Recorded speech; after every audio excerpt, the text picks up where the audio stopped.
It's Nolan.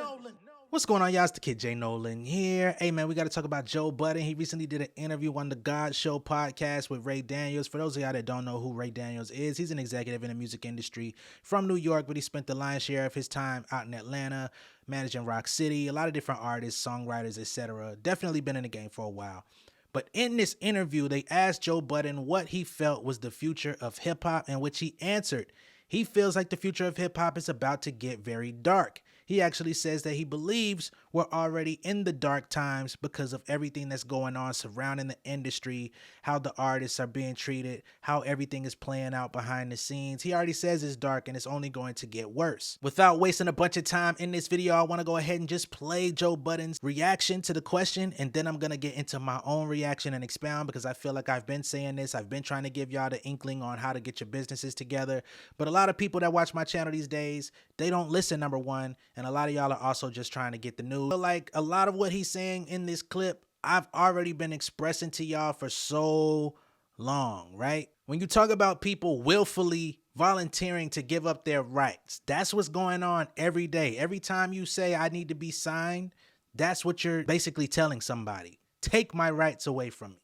Every time you guys say I need a manager and you don't, a lot of y'all need to manage your own shit, manage your own schedule, figure out who you know in your city or your local area, who you could get tapped in with and collaborate with, whether that be videographers, DJs, photographers, other artists that you could collaborate with. It's so many different areas that you could take it on your own account. You don't need somebody to fucking reach out or speak to people on your behalf. You're not going to get radio play very often. You're not going to get placed on a tour just because you have a manager. You know what I mean? Especially if the music is already not quality, especially if you already don't have enough movement going on. Nobody's going to take a chance and line you up with somebody unless you really know people. Like if you got a cousin in the rap game that's willing to set you up and put their relationship on the line. A lot of motherfuckers, unless you got a friend of a friend or a friend of a cousin or something like that, it's not really happening like that. You got to do it yourself. But then when he talks about the music executives getting out of the music industry, I've been telling y'all about the musical chair shit for a long time. People want to argue with me in the comments when I talk about this shit, but I actually pay attention to what's going on.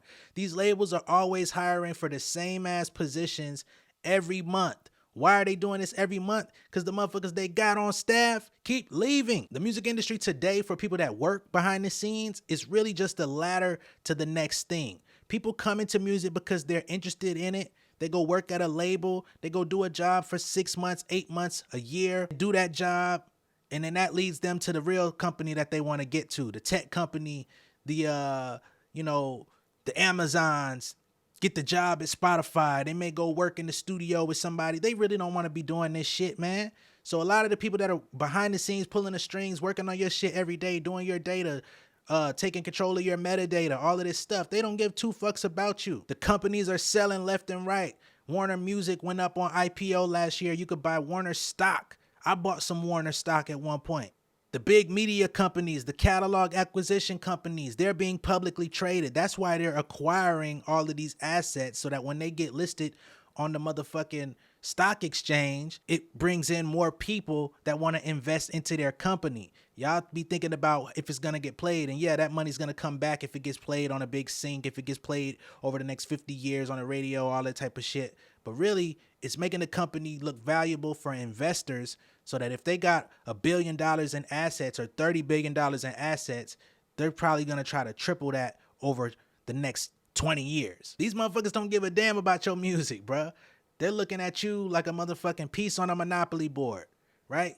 Because if I move you around, I control you, but I don't actually got to be in the game. I'm not the one really buying Park Place. I'm just playing with the money. But you actually on the board. He goes into grave detail about touring. Touring is not glamorous for anybody, for that matter. But when you're not a Beyonce, a Drake, it's really not. If you're not a fucking J. Cole, somebody of that stature, Kendrick Lamar, it's grueling for everybody. I mean, you got to go up on stage, you're performing. Some of these artists are performing 3 hours worth of music. They're preparing 7, 8 months ahead of the actual tour, like he said, so that they can rehearse, learn all the songs if they forgot them. Beyonce level artists, they're redoing their choreography, adding new steps, new dances, new components to the show to keep people engaged. That shit is hard work. That's long days and nights that you're spending away from your family potentially. And not everybody's going to bring Blue Ivy to the motherfucking dance rehearsal, right? And when you're at a Joe Budden, which is like mid-tier, people know you, but your shows really ain't packed. You're doing 500 cat rooms, 1,000 cat rooms. You know, there's money to be made doing that. But based on the money that you could be making doing other things possibly, or the amount of time that you're sacrificing from your family to make the money, does it really equate the same way? You're going out getting a $10,000 bag, you know, to do shows. You might got 15 of those lined up for the next month.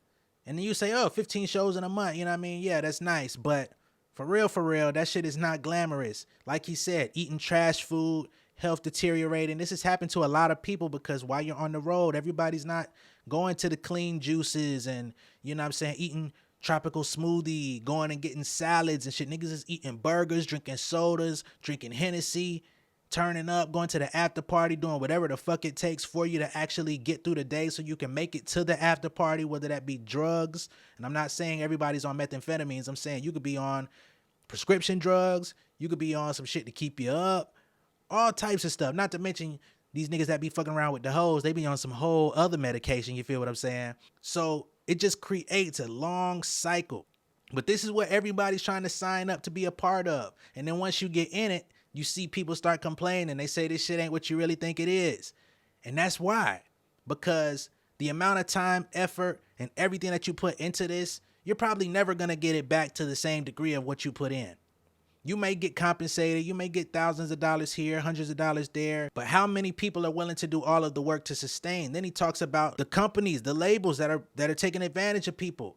You got to get them in line if you want to have a bright future, because there's the folks that are taking advantage. You have folks that really love music, that really care about music, but that's a small section. There has to be some sort of delineation to say, if you want to be on that side with the predatory people, go over there so we know who you are. If you really care about the music, if you really care about the artists and their futures and their financial stability, come over here. This is where all of the organizations that should be helping people collect their money, maintain their rights, have lawyers, have entertainment, legal professionals willing and able to help people. They need to be on the other side. Unfortunately, there's so much collusion going on. There's so much blurred lines. There's so many people that are acting like they give a fuck, but they're still taking advantage of people, still walking away with people's rights, still walking away selling people's music and not cutting them in on those sales. All that type of shit is still going on. This shit is dirty, bro. And when I try to give people information, I try to give people books that I've written myself from my firsthand experience. A lot of y'all don't know me off of YouTube, but I've got music in NBA 2K. I've got music in TV and film. I've been in the studio with some dope ass artists that you know and heard of. You know what I'm saying? I got the ear of Sway in the Morning. I've got the ear of Hot 97 and Loaded Lux. I've done all type of stuff. I've been in the studio with people from Patreon. You know what I mean? Some of these big organizations and corporations that y'all know about, I've worked with them.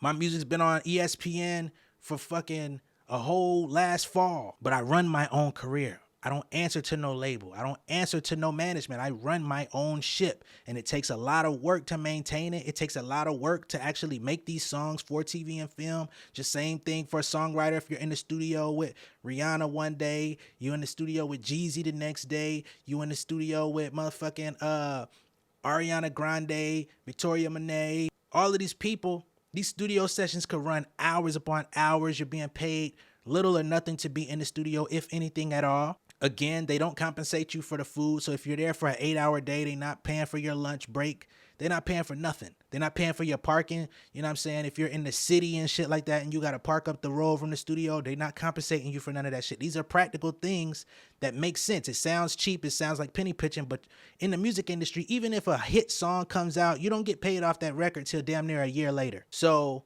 yeah, all of this shit is very critical. This is where life skills come into play. This is where independence comes into play, and not the independence that we talk about to say to big ourselves up. I'm talking about real self-sustainability, where you have your ducks in a row to say, if I don't get no money off this shit for the next 6 to 8 months, how am I going to live? Do you have to get a job? Do you have to work 2 jobs? Do you have things in place that are going to bring in income in the meantime? A lot of people don't have answers to those questions. Now, why is that important? The reason why we have so much lackluster music, the reason why we have so many disgruntled artists is because when you ask those questions, their thing is, that's why I want to be signed. I don't want to do all of that work. I don't care to know all of this information. I want somebody on my team that already knows all of that, which means in order for them to do anything for you, you're either going to have to pay them up front or they're going to have to get a sizable contribution in the form of your royalties or your income that you do generate at whatever point you start becoming profitable to make it worth their time to help a motherfucker who ain't been wanting to do nothing for themselves. The shit is all in tandem. But hey, maybe I don't know what the hell I'm talking about. But I'm going to tell y'all what. Joe Budden seems to know what I'm talking about. Some of these other artists, the Ryan Leslies of the world, the La Russells of the world, the Master P's of the world, I bet you they know what I'm talking about. Let me know what y'all think of this down below in the comments. Be sure to like and share this video. If this is your first time seeing me on YouTube, go ahead and subscribe to the channel. Hit the post notification bell for all updates. I'll see y'all on the next one, all right? Much love and respect. Peace!